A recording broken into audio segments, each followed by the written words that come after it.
Hi everybody, welcome. I'm not sure if I'm live yet, but I shall start speaking and just wait for a few moments till a few of you get online. So first of all, I wanted to say happy full moon day. Full moons are always powerful times. Times often when things come out into the open, things that have been hidden for a long time suddenly just burst out. Welcome to all of you, wherever you're coming from. I can see San Diego, Arizona, Louisiana, India. It's just amazing, isn't it, really, to be living in a time like this. I actually feel as though we are really privileged to be alive at this super fast changing time as we move into the age of Aquarius. I do believe that the time between ages can be about 500 years, so it can take quite a long time before we transition from one age to another. But we are transitioning from the age of Pisces, which has been the age of trusting, the age of Christianity, of trusting in somebody having special powers, miraculous powers, but that the people trust in that and don't question so much. Whereas now, as we move towards this Aquarian age, we're all coming together. We're questioning. Science is questioning everything. Science is questioning consciousness. Why are we here? What are we doing here? What's the meaning of life? And let's have some proof while you're at it. You see, while everything is in Pisces, it's like you're just being asked to trust without necessarily having proof. Whereas in the age of Aquarius now, as we move towards this time, and I think that this coming year is questioning how we all work together and how we use our logic and our understanding as well as our intuition. So it's about integrating. Yes, we get to be co-creators together. And look at this all over the world.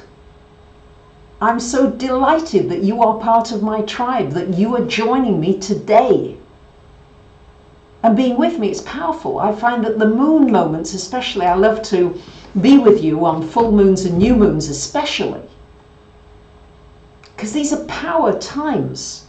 The ancients knew that. They used to have rituals and prayers and songs and all kinds of things at the time of full moons and new moons. There were times at which you can move energy more rapidly. It's like portals opening. So yes, it's a great time for singing, for dancing, for loving, for celebrating.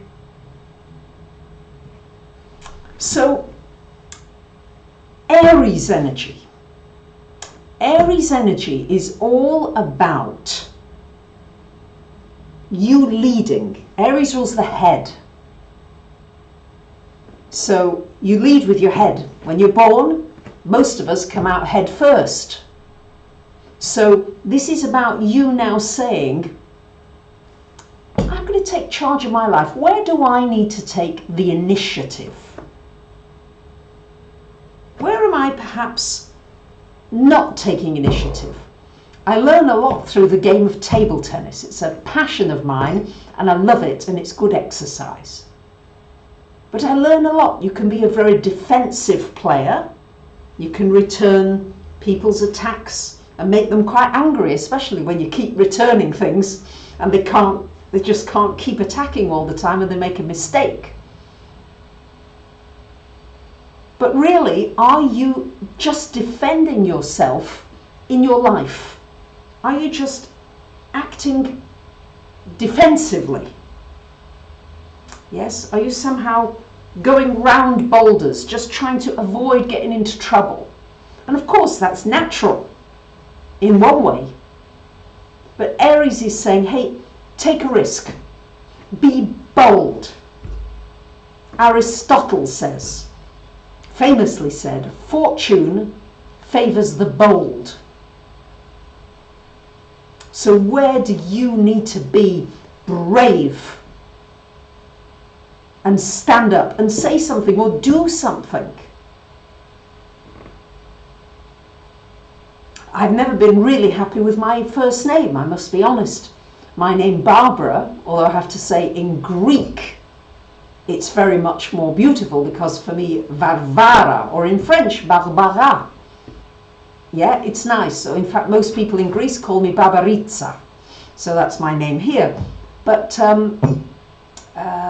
I've adopted a new name, and my new name is Bxxx, B-R-A-C-H-A, which is a Hebrew name which means blessing. Because the name Barbara actually means stranger. And yes, I've travelled the world, I've been to many beautiful places. But on some level with this name Barbara, I've always felt as though I'm foreign, I'm strange, I'm odd. So here I am, boldly going where I never thought I would go, and announcing a name that I never thought I would adopt. But I love its meaning, and I love the power, and it's got the right numerology. And so, thank you. You can call me either. It's okay to still call me Barbara if you want to, but Bxxx, meaning blessing, I just feel more comfortable with. It feels as though, yeah, it's strong, and it's like, the name is very important. The name that you have is extremely important, because it's what other people call you. Yeah, you rarely call yourself your name. Yes, you don't say, oh, yeah, when you want to get your own attention, you don't usually say your own name. But it's only somebody else speaking to you and saying, hey, Jonathan, Laura, Leah, Lorelei, Angelo, Ruth, yeah, Paulie.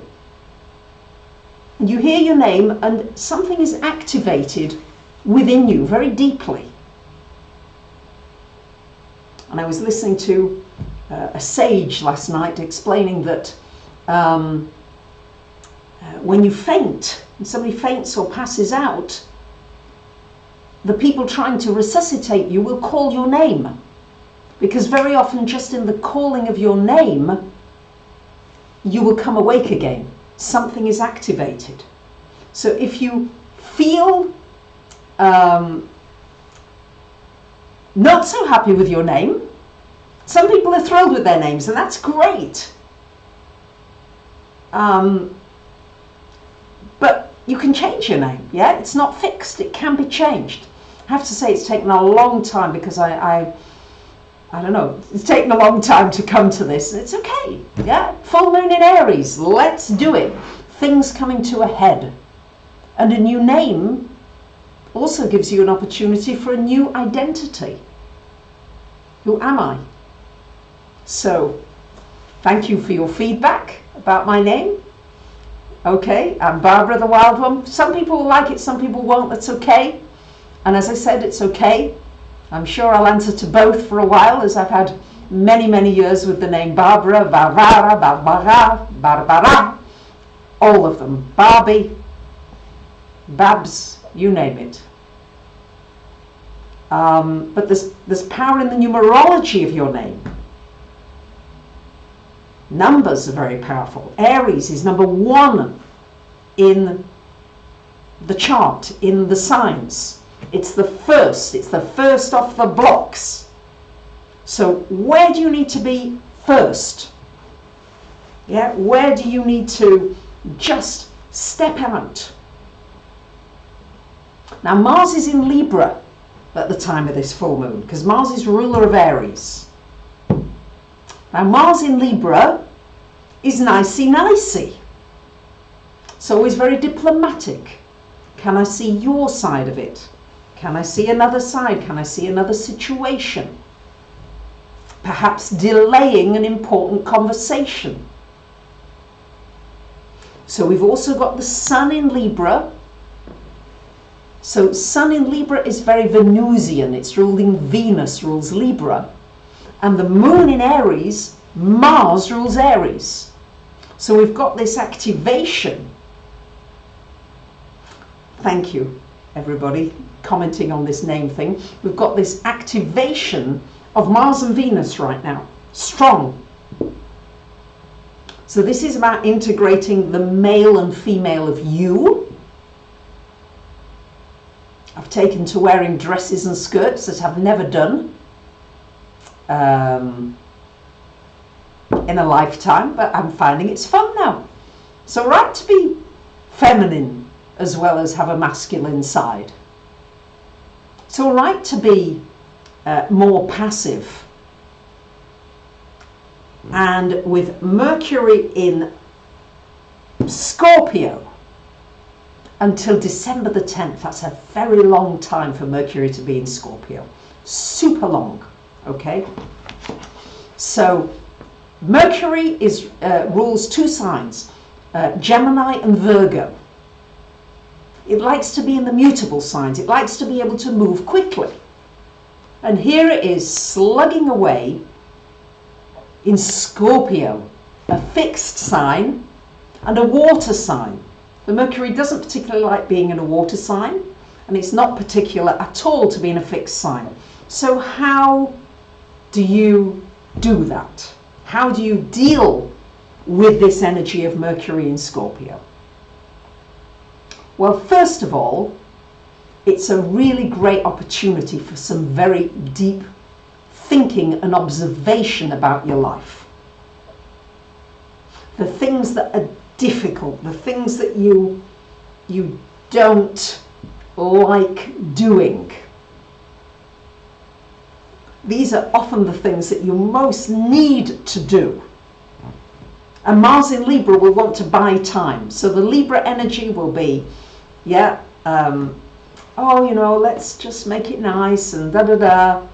And we've got Aries and Mercury in Scorpio energy saying, no, let's dig in that trash. We'll take out the trash, but we're going to look in it. You know, the people that go through the bins and look in the bins, that's very much Mercury in Scorpio. It's finding out the things that you need to know, the deeper things. Mercury often skates over things. Yeah, oh yes, oh this, oh that. But how many times are you really listening to somebody? All the messages that you're getting when you're speaking with somebody. The eyes, the words, the heart, the concentration, the focus. See if you can do Mercury in Scorpio energy, which is super focused, really focused energy. So it's a wonderful opportunity for focusing your mind like a laser beam. Yeah, it's like, boom, you can get to the bottom of something that's been bothering you. And Mercury in Scorpio, it might be time for some difficult communications. Yeah, really, situation where you might not want to address something and you kind of know that you need to. So, yeah, it's, I mean, I know I have to have a challenging conversation with a dear friend. I know it's coming. I know I've got to clear the air. But timing is everything, and also being in a less emotional state about an issue. Yes? When you're in an emotional state, about something, it's very much more difficult to communicate something with somebody than when you're able to get an impersonal perspective and also see the other person's side. So, right. What else did I want to say? Yes, Jupiter is trine to the moon. This can be very fortunate. It's fire signs, so it's a great time to be passionate, to show your passion. But with Mercury in Scorpio, it's often a very smouldering passion. Yeah, it's a passion that's sort of under the surface, but it's going on. Yeah, it's intense. Intense desires coming up, intense emotions coming up, intense thoughts coming up, obsessive thoughts, an opportunity to really become more aware of what is it I'm thinking half the time. And are these useful thoughts? Are they valuable thoughts? Thoughts are things, you know. Yeah? What you think of a lot of the time seems to be what you're going to manifest. So yes, great. Purging out the things that are not for your highest and your best. And we've got this T-square with Saturn and Pluto. Got this Saturn-Pluto conjunction where we're getting closer to it as we move towards 2020. I'm very excited to be doing my seminar this coming weekend, 19th, 20th. Lots of you coming to Athens, I'm delighted to say, and also a lot of you who are want the highlights for afterwards, so you're able to get the highlights if you're interested about this coming decade and how together we can make best use of these astrological alignments and co-create something of a world that we want to create together. It's powerful. Happy birthday for tomorrow, Mandolin. So it's cardinal energy. Saturn and Pluto asking you to look at, how am I using my time? Am I just listening to things that are not really for my highest? Am I just watching movies that are okay for a while, but am I watching too many of them? Am I moving my body enough? Where do you need to refine the structure in your life? The way you run your day? What do you start out with? What's the structure? Do you have any structure? And what needs to be adjusted, brought into balance? It's powerful. It's a very powerful time. So many of you calling me Bxxx. It's great. It's great. Bxxx, blessing. Thank you. And thank you to all of you listening now and later for your tremendous support of my channel. I really couldn't do what I do without your input, your support, your questions, your comments, your shares. It makes a big difference.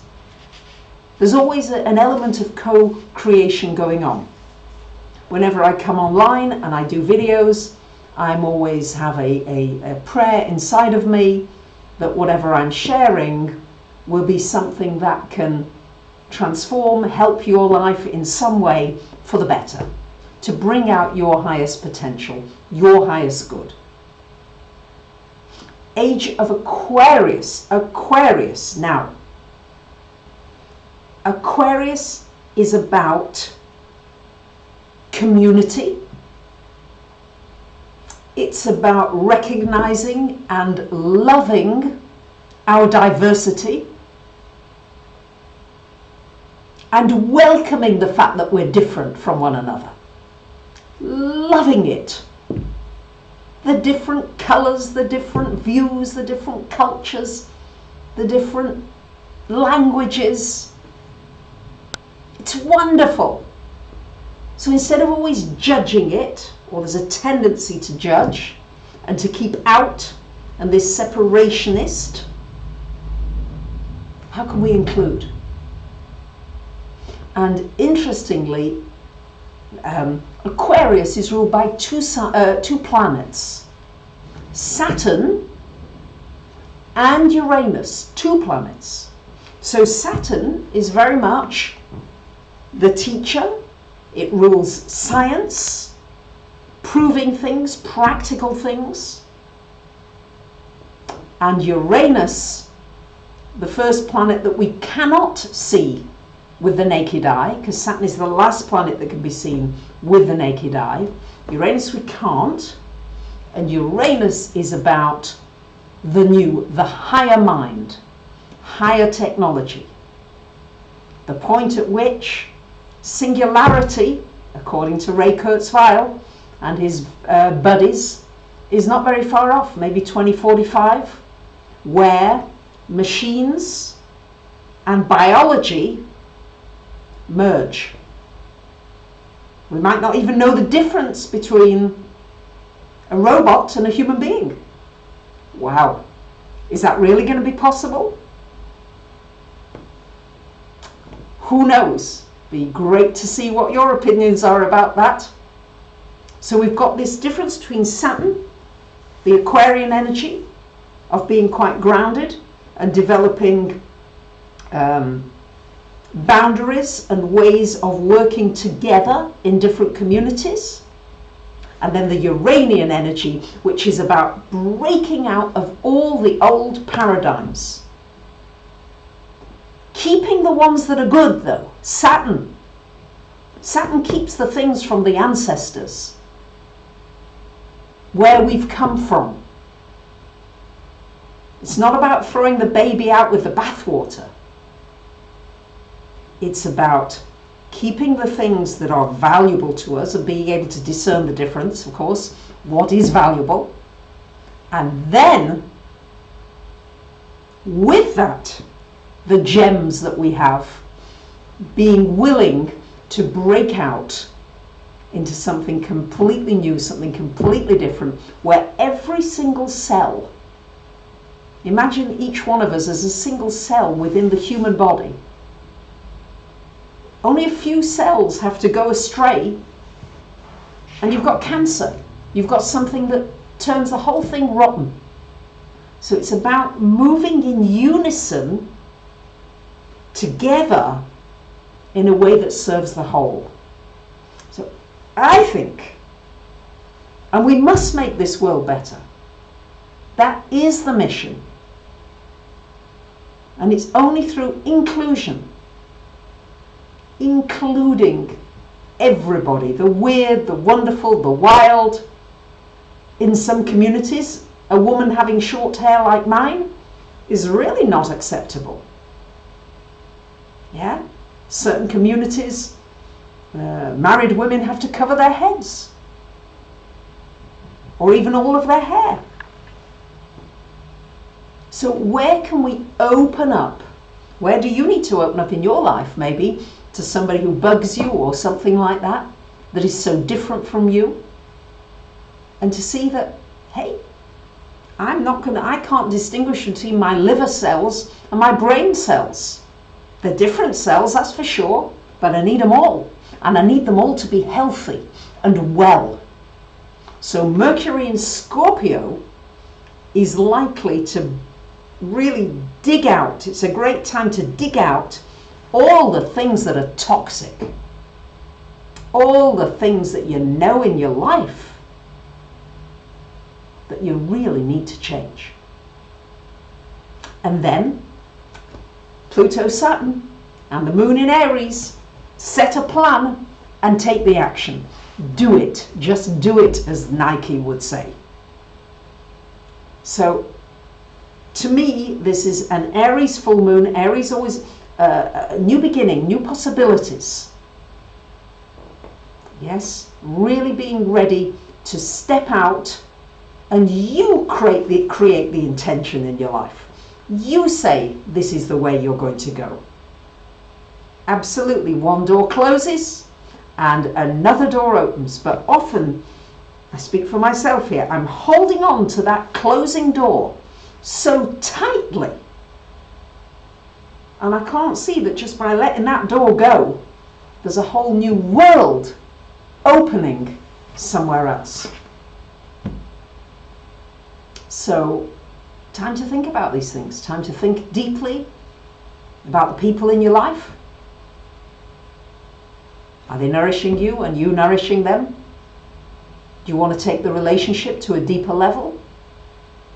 Do you need to create clearer boundaries? What is toxic? What is toxic to you? What is causing you to lose energy? If you're around certain people that cause you to lose energy, why? What are you doing? Do you still need to be with those people? What can you do to really work on the things in your life that are stagnant, that are stuck? Where do you need to get to the bottom of it? Pluto in Scorpio is encouraging you to get knowledge, to find out, to learn, and to stick at it, not to give up. Mercury in Gemini will just skit over and say, oh, you know, that's too difficult, too hard. Mercury in Scorpio is like a dog with a bone. It's not going to let that bone go, no matter what you do. You've seen that. There are certain dogs that won't let you take that bone. So it's time to be like a dog with a bone in your life. And dig out and weed out the things that aren't serving you anymore. Now, it's great for discovering something. Yeah, Mercury in Scorpio, it's a detective. So if you've been looking for a solution maybe to a health problem, to something that's been eluding you, or a relationship problem, or a work problem, if you're ready to dig in like the dog with the bone and not let go of it until you get the answers you need, chances are, especially during the retrograde, from the 31st of October till I think it's the 20th of November, that's the time to keep going. Yeah, go back to something that you've tried, go back to it again. I know I need to learn Greek. Yeah, I can speak like a 3-year-old, maybe a 5-year-old now. No, probably not as good, a 3-year-old. I really need to just knuckle down and learn. And yes, not complain that it's a bit tough, which it is. So what do you kind of know you need to knuckle down and do? And Mercury in Scorpio will help you to just push it a little. Keep pushing, keep digging. I've started posting on Instagram, for example. I'm on Instagram at Barbara Gold. I have to change that now, won't I? 111. It should be Bracha Gold. Gold blessing. Gold Bracha.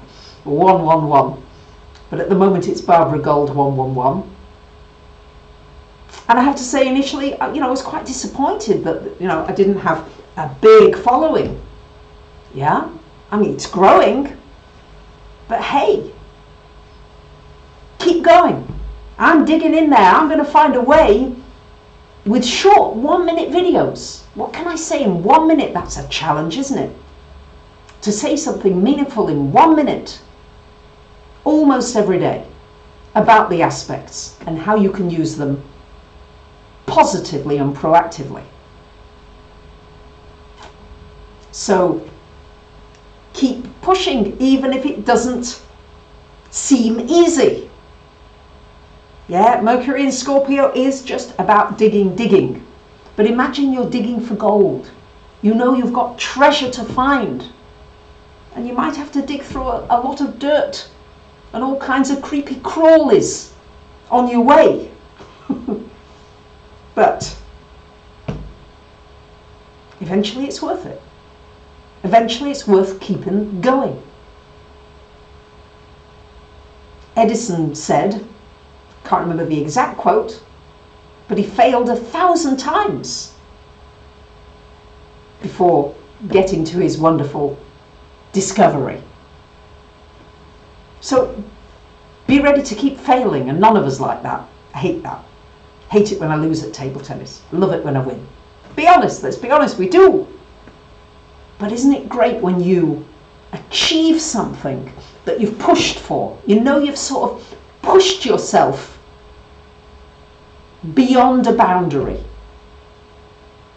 beyond something, and then you feel fantastic, don't you, afterwards? It's like, yes, I did it. I accomplished something. So that's what I'm encouraging you to consider. So wherever you've got a life area that is perhaps very stuck,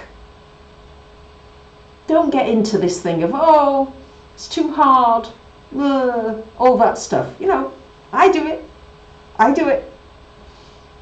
No. Okay, I'm going to roll up the sleeves. Bring it on. That's really the message here. Okay? It's a powerful message. I'm delighted that so many of you are live here in the moment with me. I feel very privileged to be able to share this with you, and hopefully to inspire you. And thank you for your feedback as always. I'll take a couple of questions if there are any. If you've got a couple of, if you could please ask general questions that would benefit everybody rather than something too personal, if you don't mind, then we can. Okay, so Edison didn't make the discovery, okay. He took the credit, okay.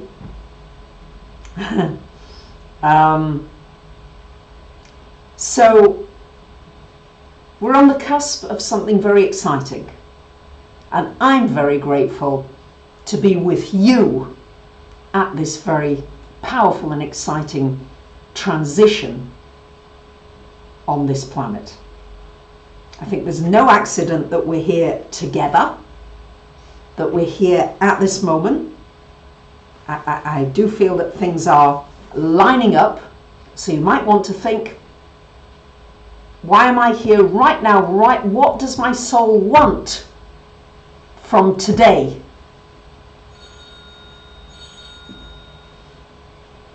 There we are, phone's going. So what's ringing for you? What's the best way to study astrology? Thank you. Best way to study astrology? Learn your own chart. Learn the intricate details of your own chart first. You will learn so much. If you can know your own chart, you'll know a lot about astrology. So that's where I would start, actually. The chart is confusing. I'm going to be doing some more videos about learning astrology. That is coming soon. So thank you. The moon to the conjunction between Pluto and Saturn. Yes, the conjunction between Pluto and Saturn in Capricorn is about the crumbling of our structures that no longer work for us, the controls of governments, banking systems. All of that is up for some huge changes. And the full moon in Aries is getting you to act in your life. Not to say, oh, let's leave it up to the others. No. Where do you need to take the action in your life? That's the key. So I want to thank you very, very much for being with me today. I think that's my dear friend. I do have to go because she's just, my friend's just had some surgery, so I have to go and see what's happening and see how I can help. So I'm sending you much love. Things often coming to a head with great intensity at the time of full moons. So try to be there for somebody if you're needed, and be there for yourself as well. So much, much love to you all. Thank you for being with me. I'm honoured. And from Bxxx 111, over and out. Bye for now.